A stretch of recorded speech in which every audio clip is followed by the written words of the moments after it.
Hello friends, welcome back. Last time നമ്മൾ പഠിച്ചിട്ടുണ്ടായിരുന്നത് 2004 to 2009 വരെയുള്ള കാലയളവിലെ ട്രേഡ് പോളിസിയുടെ ഒബ്ജക്റ്റീവ്സിനെ കുറിച്ചായിരുന്നു. ഫോറിൻ ട്രേഡ് പോളിസിയുടെ ഒബ്ജക്റ്റീവ്സ് നേടിയെടുക്കുന്നതിന് കുറച്ച് സ്ട്രാറ്റജീസ് പറയുന്നുണ്ട്. അതിൽ ഫസ്റ്റ് വൺ, അൺഷാക്ലിംഗ് ഓഫ് കൺട്രോൾസ്, അതായത് നിയന്ത്രണങ്ങളിലൊക്കെ ഒരു അയവ് വരുത്തുക. Second one, creating an atmosphere of trust and transparency, അതായത് ട്രേഡ് നടത്താൻ വേണ്ടിയിട്ട് മറ്റ് കൺട്രീസുമായിട്ടൊരു ട്രസ്റ്റും ട്രാൻസ്പെറൻസിയും ഒക്കെ ഉണ്ടാക്കിയെടുക്കുക. Third one, simplifying procedures and bringing down transaction cost, അതായത് എക്സ്പോർട്ട് ഇമ്പോർട്ട് പോളിസിയുടെ പ്രൊസീജിയേഴ്സ് ഒന്നുകൂടെ സിംപ്ലിഫൈ ചെയ്യുക, അതുപോലെ തന്നെ ട്രാൻസാക്ഷൻ കോസ്റ്റ് കുറയ്ക്കുകയും ചെയ്യുക. എക്സ്പോർട്ട് ചെയ്യാനാണെങ്കിലും ഇമ്പോർട്ട് ചെയ്യുന്നതിനുള്ള കോസ്റ്റ് കുറയ്ക്കുക. Duties and levies should be relaxed, അതായത് എക്സ്പോർട്ട് ഇമ്പോർട്ട് ഡ്യൂട്ടിയും അതുപോലെ തന്നെ മറ്റ് ടാക്സും കാര്യങ്ങളൊക്കെ ഇളവ് വരുത്തുക. Identifying and nurturing special focus areas, അതായത് ഫോറിൻ ട്രേഡിൽ ഒരു സ്പെഷ്യൽ ഏരിയ ഫോക്കസ് ചെയ്യുകയും അവിടെ ഡെവലപ്മെന്റ് ഉണ്ടാക്കിയെടുക്കുകയും ചെയ്യുക. Revitalising the board of trade, board of ട്രേഡിന് പുതിയൊരു ഉണർവ് നൽകുക. Last one is upgrading infrastructural network, both physical and virtual, means global trade നെറ്റ്വർക്കിൻ്റെ അടിസ്ഥാന സൗകര്യങ്ങൾ മെച്ചപ്പെടുത്തുക. Our next topic is registration formalities and export licensing. ഒരു രാജ്യത്ത് നിന്ന് ഗുഡ്സ് എക്സ്പോർട്ട് ചെയ്യുന്നതിന് എക്സ്പോർട്ടർക്ക് IEC കോഡും RCMC സർട്ടിഫിക്കറ്റും ആവശ്യമാണ്. അതിൽ first one, importer exporter code number. ഇന്ത്യയിൽ നിന്ന് ഗുഡ്സ് എക്സ്പോർട്ട് ചെയ്യുന്നതിനും ഇന്ത്യയിലേക്ക് ഗുഡ്സ് ഇമ്പോർട്ട് ചെയ്യുന്നതിനും IEC കോഡ് നമ്പർ നിർബന്ധമാണ്. മിനിസ്ട്രി ഓഫ് കൊമേഴ്സിൻ്റെ കീഴിലുള്ള directorate general of foreign trade ആണ് ഇത് ഇഷ്യൂ ചെയ്യുന്നത്. IEC കോഡ് എന്ന് പറയുന്നത് ഒരു 10 ഡിജിറ്റ് നമ്പറാണ്. IEC കോഡ് നമ്പർ ലഭിക്കുന്നതിന് ആവശ്യമായിട്ടുള്ള അപ്ലിക്കേഷൻ ഫോമിൽ ഉൾപ്പെട്ടിട്ടുള്ള ഡോക്യുമെന്റ്സ് എന്ന് പറയുന്നത് എക്സ്പോർട്ടറിന്റെയോ ഇമ്പോർട്ടറിന്റെയോ പ്രൊഫൈൽ അടങ്ങുന്ന ഒരു അപ്ലിക്കേഷൻ ഫോം, DD അടച്ചതിന്റെ ഒരു ബാങ്ക് റെസിപ്റ്റ്. തേർഡ് ഡോക്യുമെന്റ് ആയിട്ട് പറയുന്നത് അപ്ലിക്കന്റിന് ബാങ്കിൽ നിന്ന് കിട്ടുന്ന ഒരു സർട്ടിഫിക്കറ്റ്, ബാങ്കർ അറ്റസ്റ്റ് ചെയ്ത് കൊടുക്കുന്ന 3 പാസ്പോർട്ട് സൈസിലുള്ള ഫോട്ടോസിന്റെ കോപ്പി. അടുത്തൊരു ഡോക്യുമെൻ്റ് ആയിട്ട് പറയുന്നത് ഈ പറയുന്ന ആപ്ലിക്കൻ്റ് നോൺ റെസിഡൻ്റ് ആണെങ്കിലും അതുപോലെ തന്നെ അവർക്ക് NRI ഇൻവെസ്റ്റ്മെൻറ്റ് ഉള്ളവരാണെങ്കിലും RBI അപ്രൂവ് ചെയ്യുന്നതിൻ്റെ ഒരു ഫോട്ടോ കോപ്പിയും ആവശ്യമായിട്ട് വരും. അടുത്തതായിട്ട് പറയുന്നത് കോഷൻ ലിസ്റ്റഡ് ഫേമുമായിട്ട് യാതൊരു ബന്ധവും ഇല്ല എന്ന് കാണിക്കുന്ന ആപ്ലിക്കൻറ്റിൻ്റെ ഒരു ഡിക്ലറേഷൻ. കോഷൻ ലിസ്റ്റഡ് ഫേം എന്ന് പറഞ്ഞിട്ടുണ്ടെങ്കിൽ ആ ഒരു കമ്പനിയുടെ ട്രേഡിനെ ഗവൺമെൻറ് ബാൻ ചെയ്തിട്ടുണ്ടാകും. പിന്നെ ഒരു ഡോക്യുമെൻ്റ് ആവശ്യമായിട്ടുള്ളത് ഇൻകം ടാക്സ് ഇഷ്യൂ ചെയ്യുന്ന പാൻ കാർഡിൻ്റെ ഒരു കോപ്പിയും ഇതോടൊപ്പം വെക്കേണ്ടതാണ്. ഇത്രയും ഡോക്യുമെന്റ്സ് ഉണ്ടെങ്കിൽ licensing authority IEC code number issue ചെയ്യുന്നതായിരിക്കും. IEC നമ്പറിന് എക്സ്പയറി ഡേറ്റ് ഉണ്ടായിരിക്കുന്നതല്ല. IEC നമ്പറിന്റെ വാലിഡിറ്റി എന്ന് പറയുന്നത് അത് അസാധുവായി പോകുന്നത് വരെയാണ്. ബിൽ ഓഫ് എൻട്രിയിലും ഷിപ്പിംഗ് ബില്ലിലും IEC നമ്പർ ഫില്ല് ചെയ്തിട്ടുണ്ടാകും.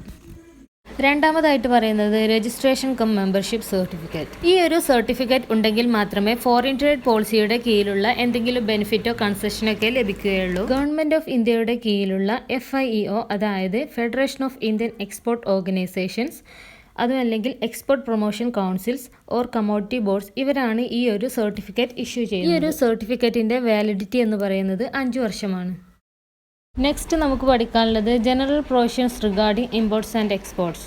ഇമ്പോർട്ട്സ് ആൻഡ് എക്സ്പോർട്ടിൻ്റെ ജനറൽ പ്രൊവിഷനിൽ ഫസ്റ്റ് പറയുന്നത് exports and imports free unless regulated. ഈ ഒരു പ്രൊവിഷനിൽ പറയുന്നത് ഫോറിൻ ട്രേഡ് പോളിസിയോ അല്ലെങ്കിൽ മറ്റേതെങ്കിലും ലോയോ പ്രൊഹിബിറ്റ് ചെയ്തിട്ടുള്ള ഏതെങ്കിലും പ്രൊഡക്റ്റ് അല്ലാത്ത ബാക്കി പ്രൊഡക്റ്റിൻ്റെ എക്സ്പോർട്ടും ഇമ്പോർട്ടും ഫ്രീ ആണ്. ഇന്ത്യൻ ട്രേഡ് ക്ലാസിഫിക്കേഷൻ ഹാർമോണൈസ്ഡ് സിസ്റ്റത്തിൽ ഈ ഒരു പ്രൊഹിബിറ്റ് ചെയ്ത ഐറ്റംസും അല്ലാത്തതും കാണിക്കുന്നുണ്ട്. Director general of foreign trade, അതായത് DGFT ആണ് ഇത് ITC/HCയിൽ പബ്ലിഷ് ചെയ്യുന്നത്. Second provision is compliance with law. ഈ ഒരു പ്രൊവിഷനിൽ പറയുന്നത് എല്ലാ എക്സ്പോർട്ടേഴ്സും ഇമ്പോർട്ടേഴ്സും foreign trade or development and regulation act 1992 പറയുന്ന എല്ലാ റൂൾസ് ആൻഡ് റെഗുലേഷൻസും പാലിക്കണമെന്നാണ്. ഇത് മാത്രമല്ല പോളിസിയിൽ പറഞ്ഞിട്ടുള്ള എല്ലാ ടേംസ് ആൻഡ് കണ്ടീഷൻസും എക്സ്പോർട്ടറും ഇമ്പോർട്ടറും ഫോളോ ചെയ്തിട്ടുണ്ടായിരിക്കണം. Third provision is interpretation of policy. Trade പോളിസിയുടെ പ്രൊവിഷനുമായി ബന്ധപ്പെട്ട് എന്തെങ്കിലും ഇന്റർപ്രിട്ടേഷൻ ഉയർന്നു വരികയാണെങ്കിൽ അത് ഡയറക്ടർ ജനറൽ ഓഫ് ഫോറിൻ ട്രേഡുമായിട്ട് റെഫർ ചെയ്യുകയും അതിൻ്റെ അന്തിമ തീരുമാനം നിർണ്ണയിക്കുന്നത് DGFTയുമായിരിക്കും.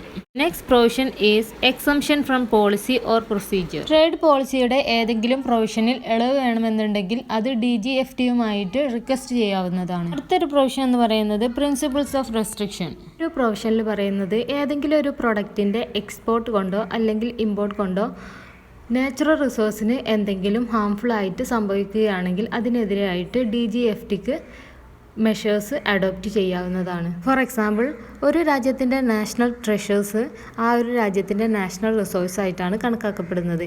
ഇതിൻ്റെ എക്സ്പോർട്ട് ഇന്ത്യൻ ഗവൺമെൻറ് പ്രൊഹിബിറ്റ് ചെയ്തിട്ടുണ്ട്. Next one is trade with neighbouring countries. അതായത് എക്കണോമിക് ഫ്ലക്ച്വേഷൻസ് ഉണ്ടാകുമ്പോൾ director general of foreign trade, അതായത് DGFT ഓരോ instructions നൽകിക്കൊണ്ടിരിക്കും.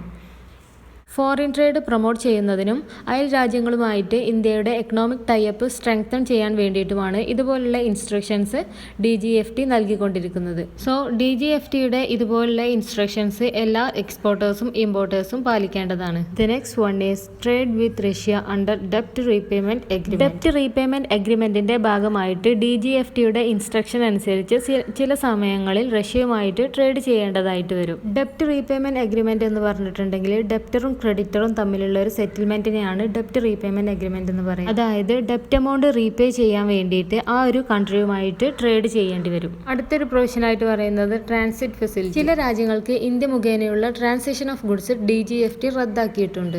Next, execution of bank guarantee or legal undertaking. Duty free import നടക്കണമെങ്കിൽ importer customs അതോറിറ്റിയുടെ മുമ്പാകെ ഒരു legal അണ്ടർടേക്കിങ്ങോ ബാങ്ക് ഗ്യാരണ്ടിയോ സമർപ്പിക്കേണ്ടതാണ്. എക്സ്പോർട്ടറിന്റെ കേസിലാണെങ്കിൽ 5 crore ടേൺ ഓവർ ഉള്ള ഒരു എക്സ്പോർട്ടർക്കോ അതല്ലെങ്കിൽ 3 വർഷത്തെ ഗുഡ് ട്രാക്ക് പൊസിഷനുള്ള ഒരു എക്സ്പോർട്ടർക്കോ ബാങ്ക് ഗ്യാരണ്ടീസിന് പകരമായിട്ട് ലെറ്റർ ഓഫ് അണ്ടർടേക്കിംഗ് സമർപ്പിച്ചാൽ മതി. അടുത്തത് free movement of export goods. അതായത് കൺസൈൻമെന്റ് ലഭിച്ചിട്ടും ചില പ്രൊഡക്റ്റിന്റെ എക്സ്പോർട്ടിൽ എന്തെങ്കിലും ഡിലേ വരികയാണെങ്കിൽ ആ ഒരു എക്സ്പോർട്ടർ കസ്റ്റംസ് അതോറിറ്റിയുടെ മുമ്പാകെ ലീഗൽ അണ്ടർടേക്കിംഗ് സമർപ്പിക്കേണ്ടതായിട്ട് വരും. The next one is third party exports. ഒരു ലൈസൻസ് ഹോൾഡർക്ക് തേർഡ് പാർട്ടി മുഖേന ഡയറക്റ്റ്ലി എക്സ്പോർട്ട് ചെയ്യാവുന്നതാണ്. അടുത്തൊരു പ്രൊവിഷനായിട്ട് പറയുന്നത് clearance of goods from customs. അതായത് ഓൾറെഡി ഇമ്പോർട്ട് ചെയ്തിട്ടുള്ള ഒരു പ്രോഡക്റ്റ് കസ്റ്റംസിൽ നിന്നും ചെക്കൗട്ട് ചെയ്തില്ല എങ്കിൽ അതിൻ്റെ ലൈസൻസ് ചിലപ്പോൾ ഇല്ലാതായേക്കാം. The last one is electronic data interchange. Trading partners അവരുടെ ട്രാൻസാക്ഷൻ എളുപ്പമാകാൻ വേണ്ടിയിട്ടാണ് ഇലക്ട്രോണിക് ഡാറ്റ ഇൻ്റർചേഞ്ച് ഉപയോഗിക്കുന്നത്. ഇതിലൂടെ ഡോക്യുമെൻറ്റ്സ് ഒക്കെ ഒരു കമ്പ്യൂട്ടറൈസ്ഡ് ഫോമിൽ സിംപ്ലിഫൈ ചെയ്ത് വെക്കാൻ പറ്റും. ഈ ഒരു സൗകര്യം ഒരു നിശ്ചിത സമയത്തേക്ക് മാത്രമേ ലഭ്യമാവുകയുള്ളൂ. അതായത് 24 hours ആണ് ഈ ഒരു EDIൻ്റെ വാലിഡിറ്റി എന്ന് പറയുന്നത്. അതുകൊണ്ട് തന്നെ DGFT ഈ ഒരു ഡോക്യുമെന്റ്സ് എല്ലാം കസ്റ്റംസിലേക്കോ ബാങ്കിലേക്കോ ട്രാൻസ്ഫർ ചെയ്യേണ്ടതാണ്. ഇന്ന് നമ്മൾ പഠിച്ചത് ഫോറിൻ ട്രേഡ് പോളിസിയുടെ ഒബ്ജക്റ്റീവ്സ് നേടിയെടുക്കുന്നതിനുള്ള strategies, registration formalities and export licensing, general provisions regarding imports and exports. So നമുക്ക് മറ്റൊരു വീഡിയോയിലൂടെ വീണ്ടും കാണാം. അതുവരേക്കും ബൈ.